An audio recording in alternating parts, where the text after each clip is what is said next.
I am back. All right, we are doing so much here. So what I want to run you through are what hours 1 through 4 I included, okay? So the sheets are already up. You've probably been working through them, but I'm just going to take you through on screen what you might be doing on those sheets, some of the decisions that I came to for my course that I'm making, all that good stuff, okay? So, I mean, we're talking note cards, the sheets going on here, schedule, and you now have hours 1 through 4, okay? So anyway, moving on. Let us review what hours 1 through 4 include, okay? Let's get started.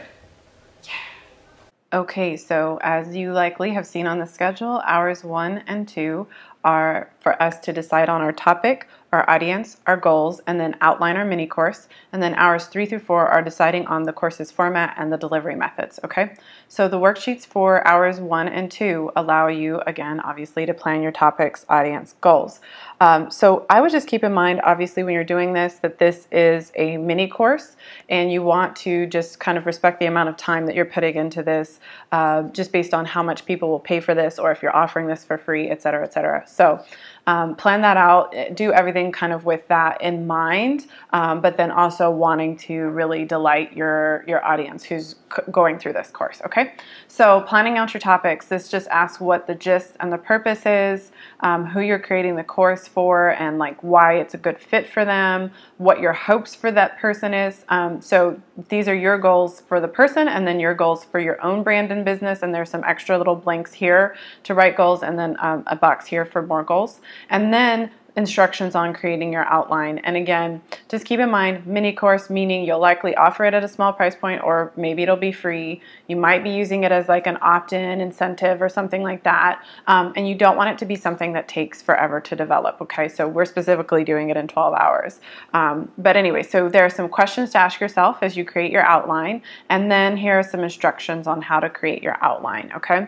So when I did my outline, I ended up just doing, note cards on the floor, writing out my big topics in one color and then writing out the subtopics in another color. And I highly recommend, going for something like that, but then actually putting your actual outline into a spreadsheet, which is part of hours 3 through 4. So once it is time to kind of decide on your course's format, I've created a spreadsheet that you can download and create a copy of so that you can kind of record those things. So let me show it to you. So here is the mini course outline and format. This is actually my real outline that I am doing for my mini course, which is going to be on actually planning and creating a blog. So it's going to be just like a quick course, quick overview, not as in-depth as some of my other materials, but definitely way more than I have found online. I want it to be something that's really comprehensive for people. So anyway, you'll be able to download this spreadsheet from this link here in your PDF. And then once you're in it, you'll notice that you can write out your topic or section. So I bold the big ones and then, make this subsection smaller. You can do the format and delivery. Oops, I didn't even mean to have that there. Ignore me, whatever. The format here, is it PDF, is it audio, whatever. And then delivery of it, how are you going to actually deliver it? And then any notes, okay? So that is how I would use this spreadsheet. But anyway, back to our hours 3 through 4. So you're going to decide on your course's format, and then you can just plug it into the spreadsheet. And then you're going to decide on the course's delivery methods. And so there are a few delivery methods written out here for you, and then also some resources, content delivery resources, such as the automation feature in MailChimp if you're going to do an email delivery course. Another resource that I really like is Gumroad if you're going to be selling, an entire course as a PDF or as video or as audio or a combination of that.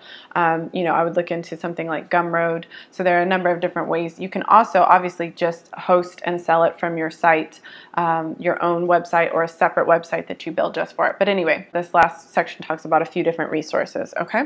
All right, so hours 5 and 6, you're wondering, what are you going to be doing? Well, you can check the schedule.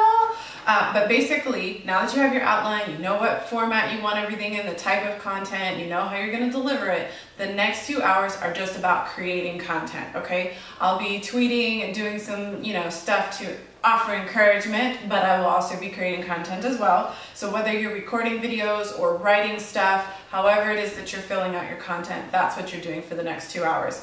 In addition to that, you can think of some promotion ideas. As you're developing content and kind of seeing what you're building into your actual course, just start to think of ways that you might promote it, just the different avenues that you might use, all of that good stuff, okay? So good luck with hours 5 through 6. I will see you shortly.